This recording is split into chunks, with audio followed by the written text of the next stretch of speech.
శ్రీమాత్రే నమః. ఈ మహత్తర బృహత్తరమైనటువంటి విజయదుర్గాంబ దేవాలయ నిర్మాణ ప్రతిష్టా కార్యక్రమానికి ఇచ్చేసి అనేక పనులుంటాయి ఆయనకి.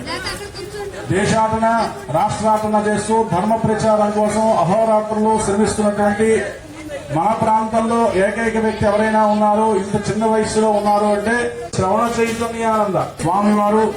మొత్తం అన్ని ప్రదేశాల్లో కూడా మారుమూల గ్రామాలు కూడా వెళ్తూ హిందూ ధర్మ ప్రచారం చేస్తూ, హిందూ ధర్మ పరిరక్షణ చేస్తూ, ఇతర మతాల యొక్క దాడి నుంచి ప్రజల్ని కాపాడుతున్నటువంటి వ్యక్తి.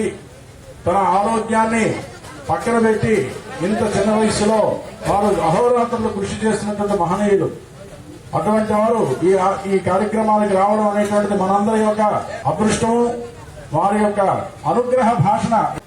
కాబట్టి వారి మంచి విషయములు వారు చెబుతారు. అందులో ఆయన పేరు శ్రవణ చైతన్యానంద. అంటే మనందరికీ కూడా శ్రవణము అంటే వినుట, వినడం ద్వారా చైతన్యాన్ని కల్పించగలిగినటువంటి శక్తి కలిగినటువంటి వ్యక్తి.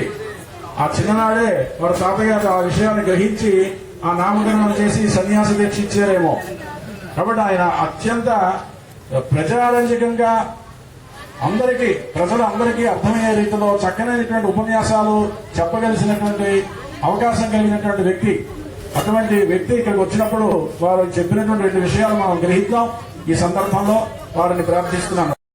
వందే మాతరమంబికాం భగవతీం వాణీ రమా సేవితాం కళ్యాణీం కమనీయ కల్పలతికాం కైలాసనాథ ప్రియం వేదాంత ప్రతిపాద్యమాన విభవ విద్వన్మనోరంజని శ్రీచక్రాంకిత రత్నపీఠ దుర్గాంబిక. చాలా సంతోషం. మరి మన ప్రాంతంలో ఎక్కడా కూడా కనీ విని ఎరగని రీతిలో కృష్ణశిలతో చాలా శ్రేష్టమైనటువంటి ఆలయాన్ని ఈరోజు మనం నిర్మాణం చేసుకొని ఆఖరికి అమ్మవారిని సాక్షాత్తు జగజ్జనని అయినటువంటి దుర్గా అమ్మవారిని మనం ఈరోజు ప్రతిష్టాపన చేసుకున్నాం. ఈరోజు కుంభాభిషేకం జరుగుతూ ఉంది. కుంభాభిషేకం జరిగేటప్పుడు అది కేవలం మంత్రజలమే కాకుండా ఈరోజు ప్రతి ఒక్కరం కూడా కష్టంతోనే బ్రతుకుతూ ఉన్నాం. ప్రతి రాత్రి కన్నీటితో తలగడ తడితే గాని నిద్ర చెందలేనటువంటి పరిస్థితుల్లో ఉన్నాం. కాబట్టి ఆ వేసేటువంటి జలం మన కన్నీరుగా భావించి, అమ్మా మా రకమైనటువంటి పరిస్థితులు ఇట్లా ఉన్నాయి, మా జీవితాలు ఇలా కొనసాగుతున్నాయి, అందుకు మా అందరికీ కూడా తల్లి నీవు కాబట్టి వివాదం విషాదే ప్రవాసే జలే చానలే పర్వతే శత్రు మధ్యే అరణ్యే శరణ్యే సదా మాం ప్రపాహి గతిస్త్వం త్వమేకా భవాని అని మేము విషాదాల్లో ఉన్నాము, కష్టాల్లో ఉన్నాము, అలాగే గొడవలతో ఉన్నాము, కొట్లాట్ల మధ్య ఉన్నాము, ఆఖరికి శత్రువులతో ఇబ్బంది పడతా ఉన్నాం.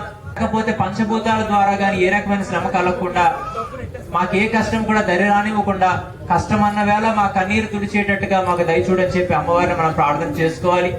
ఏదో గుడి నిర్మాణం జరిగిపోయింది, ఆ 5 రోజులు ఏదో కార్యక్రమాలు చూసేసాం, ఏదో ఎంతో కొంత మనకు కలిగింది, విరాళం ఇచ్చేసాం, ఇక ఆఖరికి ఆ యొక్క కలశాభిషేకం చేసేసాం కదా అని అనుకుంటే కాదు. ఈరోజు మన అందరి కర్తవ్యం ఆ అమ్మవారి యొక్క సంతతి మనం, అమ్మవారి యొక్క బిడ్డలం మనం. అందుకు దుర్గా అంటేనే దుర్గుణాలను దూరం చేసేది, దుష్టత్వాన్ని దూరం చేసేది. అటువంటి పరిస్థితుల్లో మనం కూడా తప్పుడు ఆలోచనలు పడకుండా, తప్పుడు పనులు చేయకుండా, తప్పు ఎక్కడ జరిగినా కూడా దాన్ని ప్రశ్నించేటట్టుగా మనం బ్రతకాల. ఆ ప్రశ్నించే తత్వమే ధర్మం. మనం అందరూ కూడా భారతీయులుగా, హైందవులుగా మనం పుట్టినాము కాబట్టి పోయినంత వరకు కూడా అలాగే జీవించాలి. మరి చక్కనైన కార్యక్రమం, మరి చక్కగా మా అరవేలి సూర్యనారాయణ గారి యొక్క సంకల్పం, మరి మా సూర్యసదనం సూర్యనారాయణ గారి యొక్క సారథ్యం, మరి శ్రీకాకుళం భక్తుల యొక్క శ్రద్ధతో మరి ఇంత చక్కనైన కార్యక్రమం జరగడం, మరి మీ అందరికీ కూడా అమ్మవారి పేరు పేరున ఆమె యొక్క 2 కనులతో దృష్టి మీ పట్ల ఉంచి, ఆమె యొక్క 2 చేతులు కూడా మీ తలపైన ఆంచి సర్వకాల సర్వావస్థల్లో కాచి కాపాడి రక్షించాలని చెప్పి ప్రార్థన చేస్తూ, మరి ఇవాళ ఎంత భక్తి శ్రద్ధలతో అయితే ఉన్నామో నిత్యము కూడా అదే రకమైనటువంటి యొక్క శ్రద్ధ ఈ దేవాలయం పట్ల, అమ్మవారి పట్ల మనం ఉండాలి. అలా ఉంటే కష్టం సర్వసాధారణమైన కష్టాన్ని ధైర్యంగా ఎదుర్కోగలిగే సమర్థత అమ్మవారి ఇస్తుంది. కాబట్టి మీ అందరికీ మరొకసారి అమ్మవారి యొక్క ఆశీస్సులు తెలియజేస్తూ, మరి చక్కగా మంచి ఓపికతో మరి మా శర్మ గారి యొక్క పర్యవేక్షణలో బృందం అంతా చేసినందుకు, మరి ఎంత శ్రమ పడినప్పటికి కూడా ఎక్కడ కూడా ముఖంలో విసుగు లేకుండా ఆఖరికి అందరూ కూడా మంచి ఓపికగా కార్యక్రమం చేసుకున్నారు. కాబట్టి మీ అందరికీ కూడా పేరు పేరు అభినందనలు తెలియజేస్తూ మీ అందరి ముందు సెలవు తీసుకుంటూ ఒకసారి అందరూ బిగ్గరగా చెప్దాం. బోలో విజయ దుర్గా భవాని మాతా की, बोलो जगत जननी लोक पावनी विश्व पावनी माता की, भारत माता की, सनातन भारतीय हिंदू धर्म की जय हिंद.